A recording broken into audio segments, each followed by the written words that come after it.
and welcome to this documentary on the Upminster Heritage Trail. We'll be introducing you to many people from Upminster throughout history.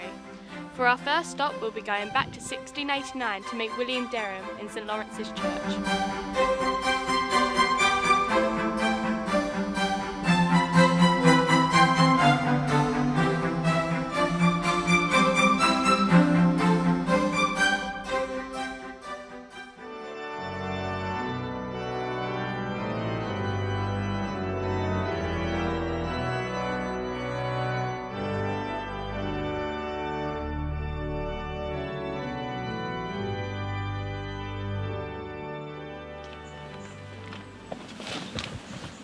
Hello, you must be William Darim. Could you tell me a bit about yourself? Yes, I'm William Darim. I was the rector of this parish from 1689 to 1735. I was a member of the Royal Society and I measured the speed of sound at this church. How did you measure it? I got a friend to stand a measured distance away with a gun and to fire gunshots. I measured the time between seeing the flash and hearing the gunshot, and from this I was able to get an accurate measurement. Thank you, William Darim.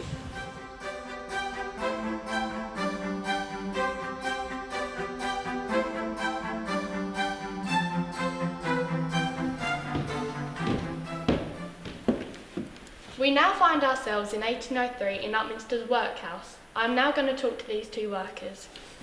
Hi there, can you explain to us what you're doing? We're untying rope. Why are you doing that?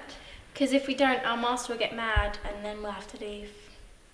There's lots of jobs we have to do, like unpicking rope, fixing shoes, but we have to do them and we don't even get much food. What are you two chatting about? Get back to work. I didn't hire you to have a conversation. You're here because you don't have anywhere better to work, so stop mucking about. That's not even the half of it. We get treated terribly and the conditions that we work in are horrible. We don't get very much food and we only get a place to stay. We don't even get paid. Well, we'll leave you to it. We don't want you to get in trouble now, do we?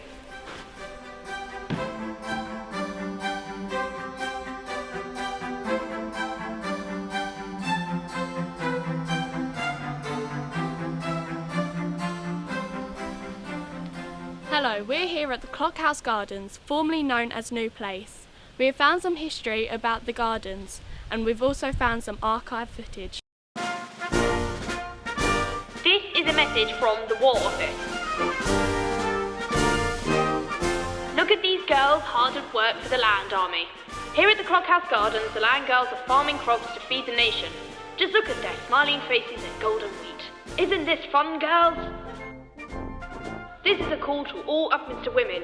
Go to the Clockhouse Gardens for your king and country and dig for victory.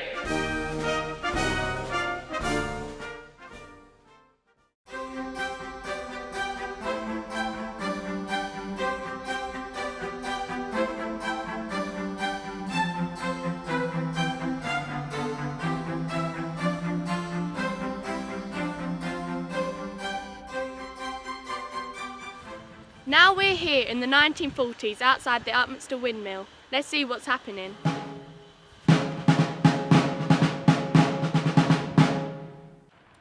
What are you two trying to do? We are trying to convince the council to keep the windmill. They are trying to knock it down, but we've been protesting against it. If we get rid of the windmill, it will benefit us immensely. We get more land and more money. It's already derelict. Who would want to save it anyway? If we get rid of it, then that will mean that there will be less history here in Upminster for the future. Also, it will get rid of the rural touch. And I'm sure it can be easily renovated. Well, I'll leave you guys to argue as we go on to our next location.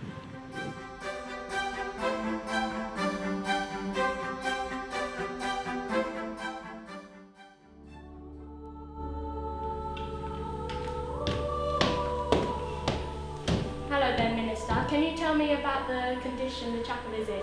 Of course. I'm afraid we might have to leave because the congregation has become too small and expensive to maintain. I'm sorry to hear that. Thank you. Hello. How do you feel about the closing down of the chapel? I'm extremely upset to see that the chapel I was once baptised in might have to be closed down. And what about you? I'm very sad to see the chapel close, but wherever I move to, I will always have my faith. Well, I wish you the best of luck in the future and thank you for your time.